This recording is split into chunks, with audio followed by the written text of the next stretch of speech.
The Metamorphosis by Franz Kafka. Translated by Ian Johnston. Chapter 1.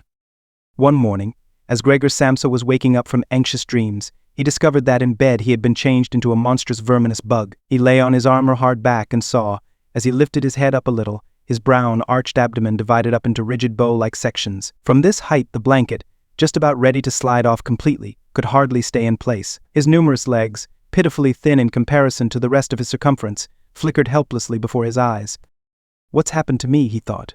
It was no dream. His room, a proper room for a human being, only somewhat too small, lay quietly between the four well-known walls. Above the table, on which an unpacked collection of sample cloth goods was spread out, Samsa was a traveling salesman, hung the picture which he had cut out of an illustrated magazine a little while ago and set in a pretty gilt frame. It was a picture of a woman with a fur hat and a fur boa. She sat erect there, lifting up in the direction of the viewer a solid fur muff into which her entire forearm had disappeared. Gregor's glance then turned to the window. The dreary weather, the raindrops were falling audibly down on the metal window ledge, made him quite melancholy. Why don't I keep sleeping for a little while longer and forget all this foolishness, he thought. But this was entirely impractical, for he was used to sleeping on his right side, and in his present state he couldn't get himself into this position. No matter how hard he threw himself onto his right side, he always rolled again onto his back. He must have tried it 100 times, closing his eyes so that he would not have to see the wriggling legs, and gave up only when he began to feel a light, dull pain in his side which he had never felt before. Oh God, he thought, what a demanding job I've chosen. Day in, day out, on the road. The stresses of selling are much greater than the work going on at head office, and in addition to that, I have to cope with the problems of traveling, the worries about train connections, irregular bad food, temporary and constantly changing human relationships which never come from the heart. To hell with it all. He felt a slight itching on the top of his abdomen. He slowly pushed himself on his back closer to the bedpost so that he could lift his head more easily, found the itchy part, which was entirely covered with small white spots. He did not know what to make of them, and wanted to feel the place with a leg. But he retracted it immediately, for the contact felt like a cold shower all over him. He slid back again into his earlier position. This getting up early, he thought, makes a man quite idiotic. A man must have his sleep. Other traveling salesmen live like harem women. For instance, when I come back to the inn during the course of the morning to write up the necessary orders, these gentlemen are just sitting down to breakfast, and if I were to try that with my boss, I'd be thrown out on the spot. Still, who knows whether that mightn't be really good for me. If I didn't hold back for my parents' sake, I'd have quit ages ago. I would have gone to the boss and told him just what I think from the bottom of my heart. He would have fallen right off his desk. How weird it is to sit up at that desk and talk down to the employee from way up there. The boss has trouble hearing, so the employee has to step up quite close to him. Anyway, I haven't completely given up that hope yet. Once I've got together the money to pay off my parents' debt to him that should take another 5 or 6 years, I'll do it for sure. Then I'll make the big break. In any case, right now I have to get up. My train leaves at 5 o'clock. He looked over at the alarm clock ticking away by the chest of drawers. Good God, he thought. It was 6:30, and the hands were going quietly on. It was past the half hour, already nearly 1:45. Could the alarm have failed to ring? One saw from the bed that it was properly set for 4 o'clock. Certainly it had rung. Yes, but was it possible to sleep through that noise which made the furniture shake? Now, it's true he'd not slept quietly, but evidently he'd slept all the more deeply. Still, what should he do now? The next train left at 7 o'clock. To catch that one, he would have to go in a mad rush. The sample collection wasn't packed up yet, and he really didn't feel particularly fresh and active. And even if he caught the train, there was no avoiding a blow-up with the boss, because the firm's errand boy would have waited for the 5 o'clock train and reported the news of his absence long ago. He was the boss's minion, without backbone or intelligence. Well then, what if he reported in sick? But that would be extremely embarrassing and suspicious, because during his 5 years' service Gregor hadn't been sick even once. The boss would certainly come with the doctor from the health insurance company, and would reproach his parents for their lazy son, and cut short all objections with the insurance doctor's comments. For him, everyone was completely healthy but really lazy about work. And besides, would the doctor in this case be totally wrong? Apart from a really excessive drowsiness after the long sleep, Gregor in fact felt quite well and even had a really strong appetite. As he was thinking all this over in the greatest haste, without being able to make the decision to get out of bed, the alarm clock was indicating exactly 6:45. There was a cautious knock on the door by the head of the bed. Gregor, a voice called. It was his mother. It's 6:45. Don't you want to be on your way? The soft voice. Gregor was startled when he heard his voice answering. It was clearly and unmistakably his earlier voice, but in it was intermingled, as if from below, an irrepressibly painful squeaking, which left the words positively distinct only in the first moment and distorted them in the reverberation. so that one didn't know if one had heard correctly. Gregor wanted to answer in detail and explain everything, but in these circumstances he confined himself to saying, "Yes, yes, thank you, Mother. I'm getting up right away." Because of the wooden door, the change in Gregor's voice was not really noticeable outside, so his mother calmed down with this explanation and shuffled off. However, as a result of the short conversation, the other family members became aware that Gregor was unexpectedly still at home, and already his father was knocking on one side door, weakly but with his fils ain't. "Gregor, Gregor," he called out, "what's going on?" And, after a short while, he urged him on again in a deeper voice. "Gregor, Gregor." At the other side door, however, his sister knocked lightly. "Gregor, are you all right? Do you need anything?" Gregor directed answers in both directions. "I'll be ready right away." He made an effort with the most careful articulation and by inserting long pauses between the individual words to remove everything remarkable from his voice. His father turned back to his breakfast, however. The sister whispered, "Gregor, open the door, I beg you." Gregor had no intention of opening the door, but congratulated himself on his precaution, acquired from traveling, of locking all doors during the night, even at home. First he wanted to stand up quietly and undisturbed, get dressed, above all have breakfast, and only then consider further action, for he noticed this clearly by thinking things over in bed. He would not reach a reasonable conclusion. He remembered that he had already often felt a light pain or other in bed, perhaps the result of an awkward lying position, which later turned out to be purely imaginary when he stood up, and he was eager to see how his present fantasies would gradually dissipate. That the change in his voice was nothing other than the onset of a real chill, an occupational illness of commercial travelers, of that he had not the slightest doubt. It was very easy to throw aside the blanket. He needed only to push himself up a little, and it fell by itself. But to continue was difficult, particularly because he was so unusually wide. He needed arms and hands to push himself upright. Instead of these, however, he had only many small limbs which were incessantly moving with very different motions, and which in addition he was unable to control. If he wanted to bend one of them, then it was the first to extend itself, and if he finally succeeded doing what he wanted with this limb, in the meantime all the others, as if left free, moved around in an excessively painful agitation. "But I must not stay in bed," uselessly said Gregor to himself. At first he wanted to get out of bed with the lower part of his body, but this lower part which, by the way, he had not yet looked at, and which he also couldn't picture, clearly proved itself too difficult to move. The attempt went so slowly. When, having become almost frantic, he finally hurled himself forward with all his force, and without thinking, he chose his direction incorrectly, and he hit the lower bedpost hard. The violent pain he felt revealed to him that the lower part of his body was at the moment probably the most sensitive. Thus he tried to get his upper body out of the bed first, and turned his head carefully toward the edge of the bed. He managed to do this easily, and in spite of its width and weight his body mass at last slowly followed the turning of his head. But as he finally raised his head outside the bed in the open air, he became anxious about moving forward any further in this manner. For if he allowed himself eventually to fall by this process, it would take a miracle to prevent his head from getting injured, and at all costs he must not lose consciousness right now. He preferred to remain in bed.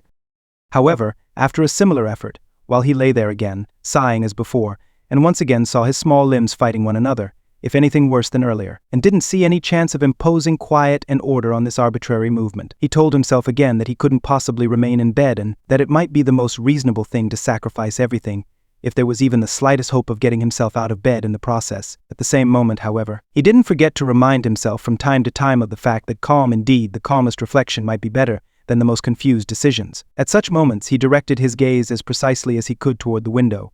But unfortunately there was little confident cheer to be had from a glance at the morning mist, which concealed even the other side of the narrow street. "It's already 7 o'clock, he told himself at the latest striking of the alarm clock. Already 7 o'clock, and still such a fog, and for a little while longer he lay quietly with weak breathing, as if perhaps waiting for normal and natural conditions to re-emerge out of the complete stillness. But then, he said to himself, before it strikes 7:15, whatever happens I must be completely out of bed. Besides, by then someone from the office will arrive to inquire about me. Because the office will open before 7 o'clock, and he made an effort then to rock his entire body length out of the bed with a uniform motion. If he let himself fall out of the bed in this way, his head, which in the course of the fall he intended to lift up sharply, would probably remain uninjured. His back seemed to be hard. Nothing would really happen to that as a result of the fall. His greatest reservation was a worry about the loud noise which the fall must create, and which presumably would arouse, if not fright, then at least concern on the other side of all the doors. However, it had to be tried. As Gregor was in the process of lifting himself half out of bed, the new method was more of a game than an effort. He needed only to rock with a constant rhythm. It struck him how easy all this would be if someone were to come to his aid. 2 strong people, he thought of his father, and the servant girl would have been quite sufficient. They would have only had to push their arms under his arched back to get him out of the bed, to bend down with their load, and then merely to exercise patience and care that he completed the flip onto the floor, where his diminutive legs would then, he hoped, acquire a purpose. Now, quite apart from the fact that the doors were locked, should he really call out for help? In spite of all his distress, he was unable to suppress a smile at this idea.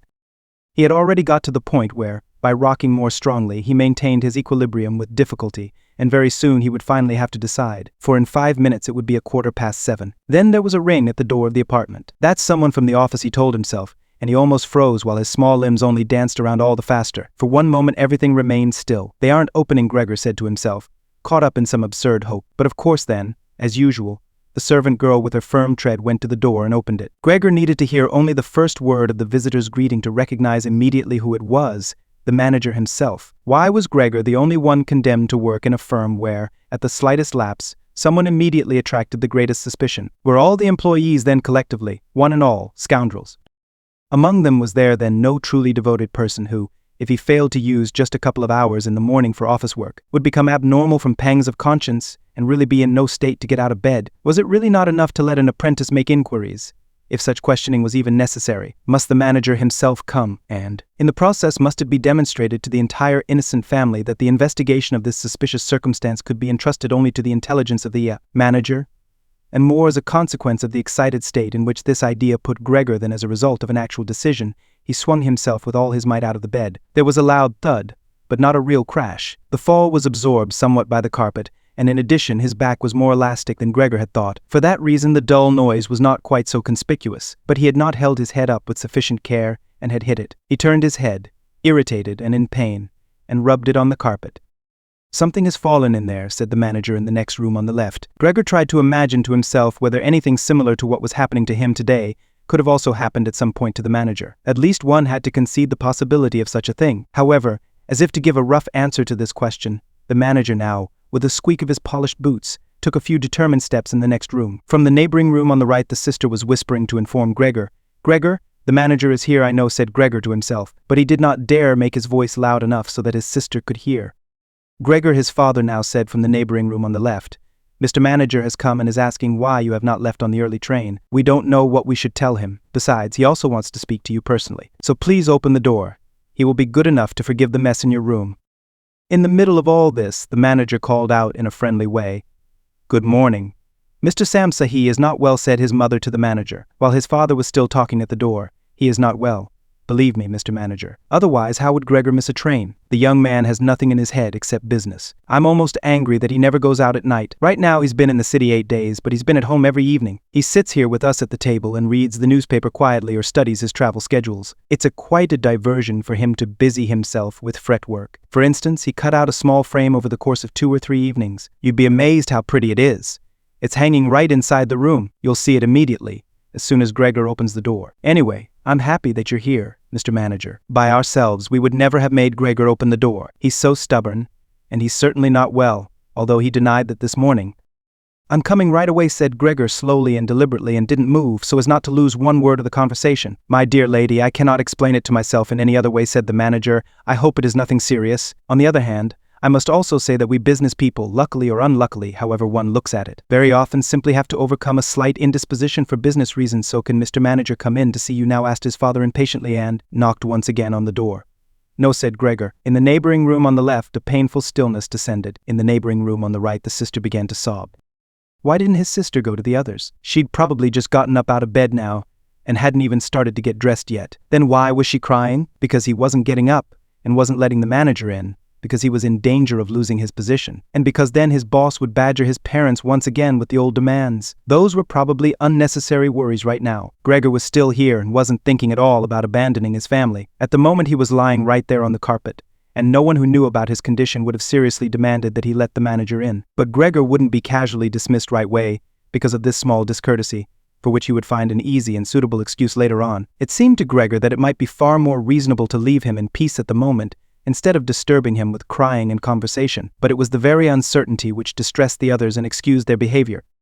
Mr. Samsa, the manager, was now shouting, his voice raised. "What's the matter? You are barricading yourself in your room. Answer with only a yes and a no, are making serious and unnecessary troubles for your parents, and neglecting, I mention this only incidentally, your commercial duties in a truly unheard of manner. I am speaking here in the name of your parents and your employer, and I am requesting you in all seriousness for an immediate and clear explanation. I am amazed. I am amazed. I thought I knew you as a calm, reasonable person, and now you appear suddenly to want to start parading around in weird moods. The chief indicated to me earlier this very day a possible explanation for your neglect. It concerned the collection of cash entrusted to you a short while ago, but in truth I almost gave him my word of honor that this explanation could not be correct. However, now I see here your unimaginable pig-headedness, and I am totally losing any desire to speak up for you in the slightest saint.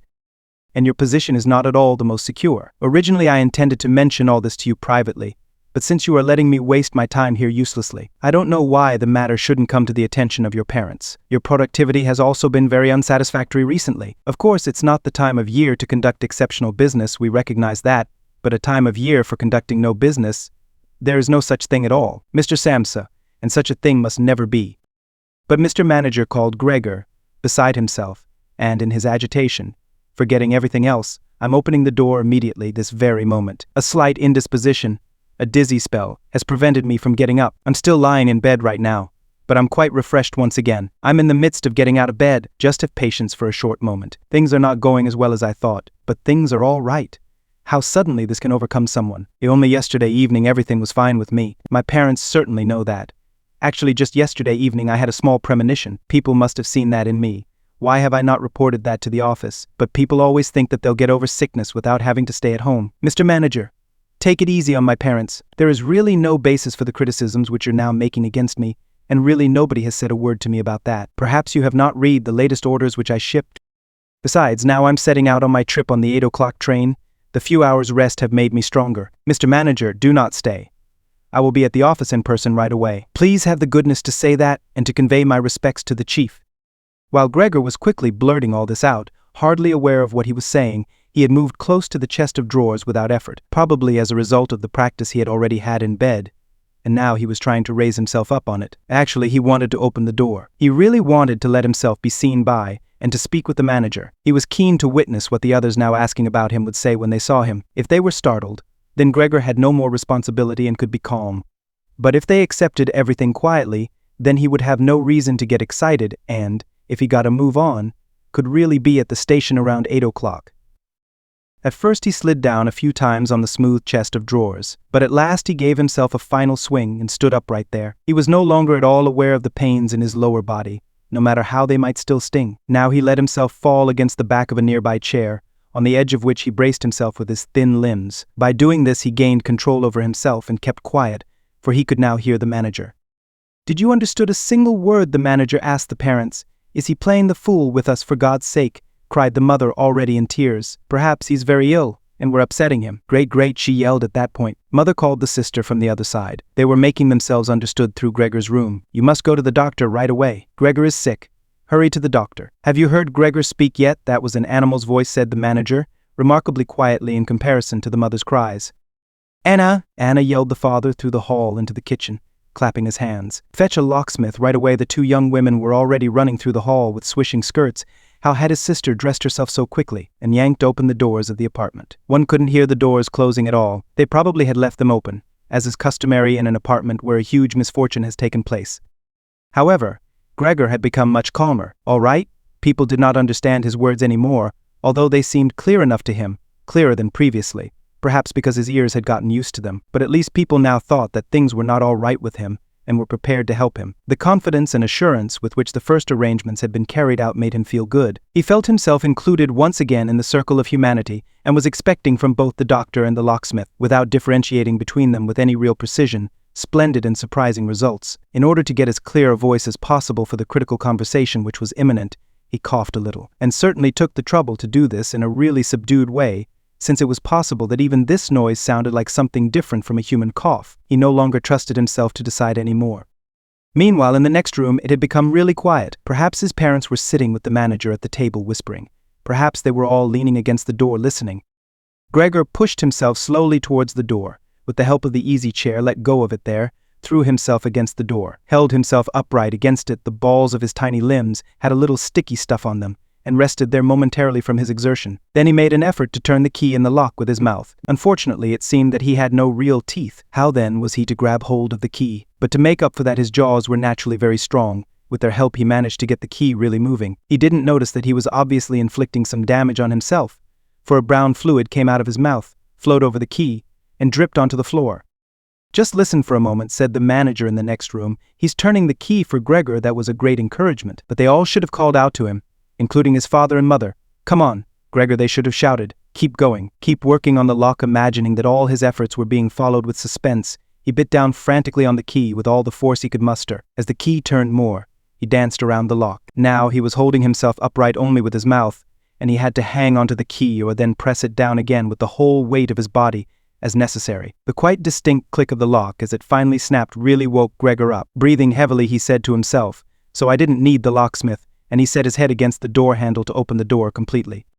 Because he had to open the door in this way, it was already open very wide without him yet being really visible. He first had to turn himself slowly around the edge of the door, very carefully of course, if he didn't want to fall awkwardly on his back, right at the entrance into the room. He was still preoccupied with this difficult movement and had no time to pay attention to anything else, when he heard the manager exclaim aloud. Oh, it sounded like the wind whistling, and now he saw him, nearest to the door, pressing his hand against his open mouth and moving slowly back, as if an invisible constant force was pushing him away. His mother, in spite of the presence of the manager, she was standing here with her hair sticking up on end, still a mess from the night, was looking at his father with her hands clasped. She then went 2 steps towards Gregor and collapsed right in the middle of her skirts, which were spread out all around her face sunk on her breast, completely concealed.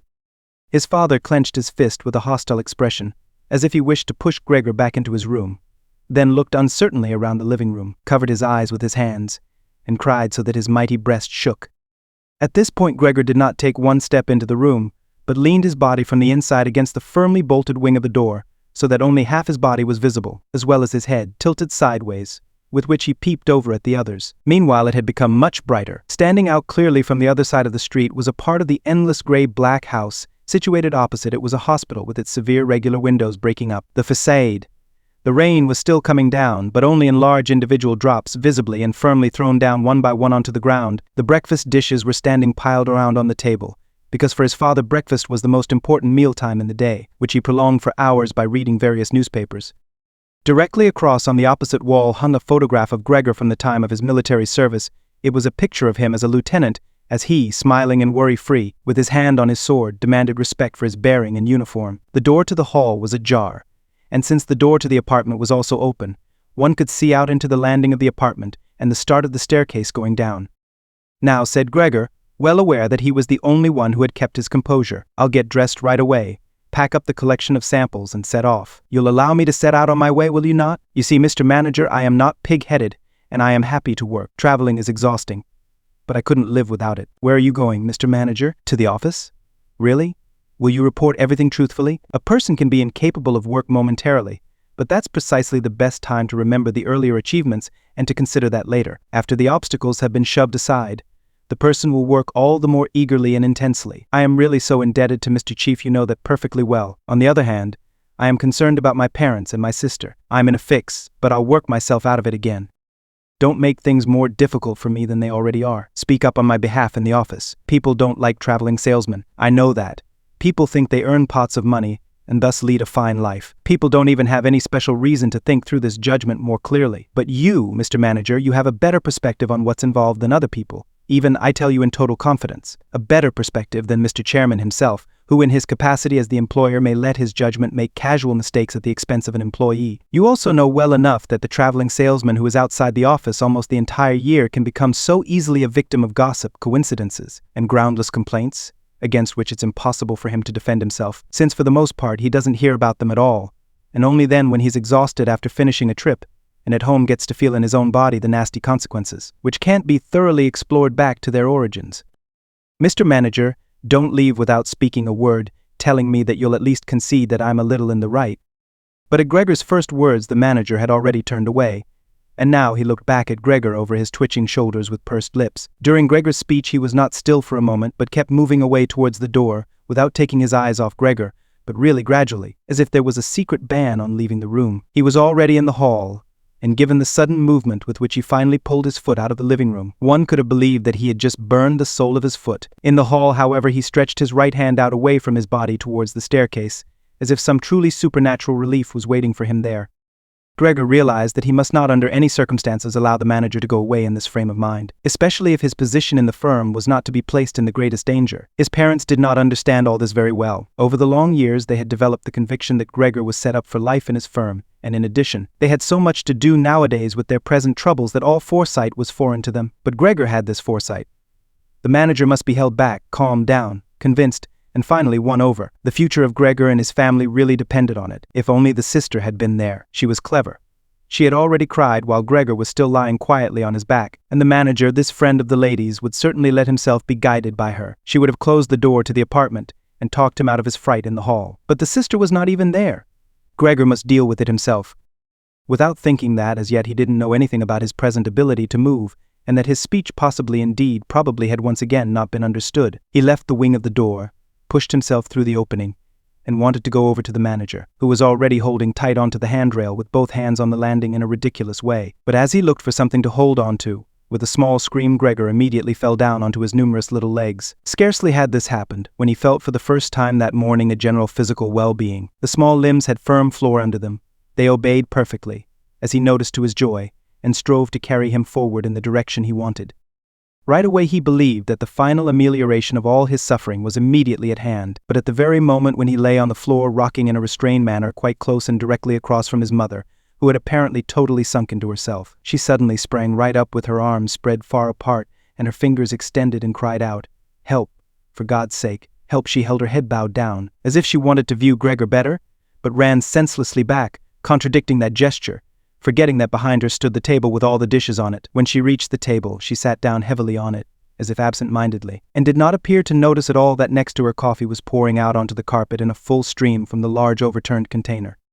"Mother," said Gregor quietly, and looked over towards her. The manager momentarily had disappeared completely from his mind. At the sight of the flowing coffee, Gregor couldn't stop himself snapping his jaws in the air a few times. At that his mother screamed all over again, hurried from the table, and collapsed into the arms of his father, who was rushing towards her. But Gregor had no time right now for his parents. The manager was already on the staircase, his chin level with the banister. The manager looked back for the last time. Gregor took an initial movement to catch up to him if possible, but the manager must have suspected something, because he made a leap down over a few stairs and disappeared, still shouting, who the sound echoed throughout the entire stairwell. Now, unfortunately, this flight of the manager also seemed to bewilder his father completely. Earlier he had been relatively calm, for instead of running after the manager himself, or at least not hindering Gregor from his pursuit, with his right hand he grabbed hold of the manager's cane, which he had left behind with his hat and overcoat on a chair. With his left hand, his father picked up a large newspaper from the table, and stamping his feet on the floor, he set out to drive Gregor back into his room by waving the cane and the newspaper. No request of Gregor's was of any use. No request would even be understood. No matter how willing he was to turn his head respectfully, his father just stomped all the harder with his feet. Across the room from him his mother had pulled open a window, in spite of the cool weather, and leaning out with her hands on her cheeks, she pushed her face far outside the window. Between the alley and the stairwell a strong draught came up. The curtains on the window flew around. The newspapers on the table swished, and individual sheets fluttered down over the floor. The father relentlessly pressed forward, pushing out sibilants like a wild man. Now Gregor had no practice at all in going backwards. It was really very slow going. If Gregor only had been allowed to turn himself around, he would have been in his room right away. But he was afraid to make his father impatient by the time-consuming process of turning around, and each moment he faced the threat of a mortal blow on his back or his head from the cane in his father's hand. Finally Gregor had no other option, for he noticed with horror that he did not understand yet how to maintain his direction going backwards. And so he began, amid constantly anxious sideways glances in his father's direction, to turn himself around as quickly as possible, although in truth this was only done very slowly. Perhaps his father noticed his good intentions, for he did not disrupt Gregor in this motion, but with the tip of the cane from a distance he even directed Gregor's rotating movement here and there. If only his father had not hissed so unbearably. Because of that Gregor totally lost his head. He was already almost totally turned around when, always with this hissing in his ear, he just made a mistake and turned himself back a little. But when he finally was successful in getting his head in front of the door opening, it became clear that his body was too wide to go through any further. Naturally his father, in his present mental state, had no idea of opening the other wing of the door a bit to create a suitable passage for Gregor to get through. His single fixed thought was that Gregor must get into his room as quickly as possible. He would never have allowed the elaborate preparations that Gregor required to orient himself, and thus perhaps get through the door. On the contrary, As if there were no obstacle, and with a peculiar noise, he now drove Gregor forwards. Behind Gregor, the sound at this point was no longer like the voice of only a single father.